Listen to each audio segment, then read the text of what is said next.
এই যে দেখেন, সবচাইতে উপযুক্ত একটা সময় এই লতিরাজের চারাগুলা রোপণ করার। এটাই মূলত যশোরের লতিরাজের প্রধান বৈশিষ্ট্য। এই যে দেখেন, এটা থেকে একটা, আর এই মৌসুমটাতে বৃষ্টির পানিটাতেই কিন্তু আপনার ওই 1-1.5 মাস পানির যে চাহিদাটা সেটা আপনি পূরণ করাইতে পারেন।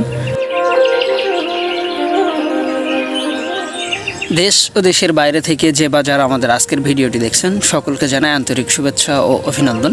প্রিয় দর্শক, এই যে দেখতে পাচ্ছেন মূলত জমিটা, আর এগুলোই কিন্তু রোপণ করা, যেগুলো মাত্র 15 দিন বয়স।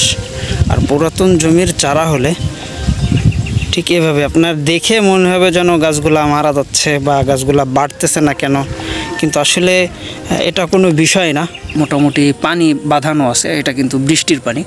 সাধারণত লতিরাজ চাষ করতে গেলে আপনাকে এই 1.5 থেকে 2 মাস আপনাকে একটু কষ্ট করতে হবে, শ্রম দিতে হবে, গাছের মানে প্রত্যেকটা গাছের ভাষাটা বুঝতে হবে।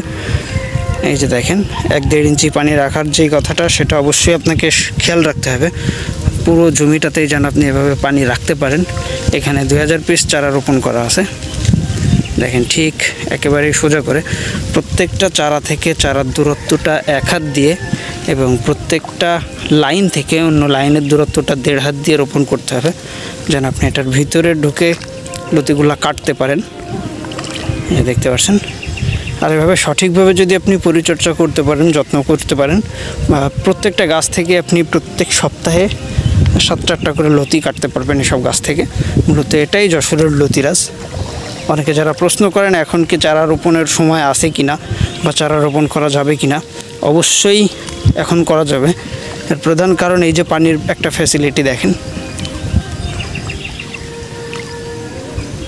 দেখতে পাচ্ছেন পুরো জমিটাই। বর্তমান সময়টা যারা আছেন কোন ধরনের কচু চাষ করব বা কচু চাষের আসলে সফলতা কোন জাতটাতে, এরকম বিভিন্ন প্রকার প্রশ্নের ভিতরে আছেন, আপনারা চাইলেই কিন্তু নিঃসন্দেহে সংগ্রহ করতে পারেন যশোরের লতিরাজ, যেটার জন্য অবশ্যই আমাদের ভিডিও স্ক্রিনে দেওয়া নাম্বারে যোগাযোগ করতে হবে। আমরা প্রতিনিয়ত 24 থেকে 48 ঘন্টার ভিতরে এই সকল লতিরাজের চারাগুলা সারা বাংলাদেশে ডেলিভারি করতেছি।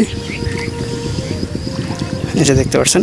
সুতরাং আপনি যদি একজন কচু চাষি হয়ে থাকেন অথবা নতুন উদ্যোক্তা হয়ে থাকেন বা নতুন চাষের পরিকল্পনা করে থাকেন, এখনই উত্তম সময় হবে এই সকল চারাগুলো সংগ্রহ করার। তাই আর দেরি না করে আজই যোগাযোগ করতে পারেন আমাদের ভিডিও স্ক্রিনে দেওয়া নাম্বারে। একেবারে ছোট ছোট বিষয়গুলো আপনি যদি জেনে তারপরে চাষ করতে পারেন, তাহলে নিঃসন্দেহে বলা যায় যে যশোরের লতিরাজ বর্তমান সময় অত্যন্ত বেশি জনপ্রিয় এবং বেশি সফল।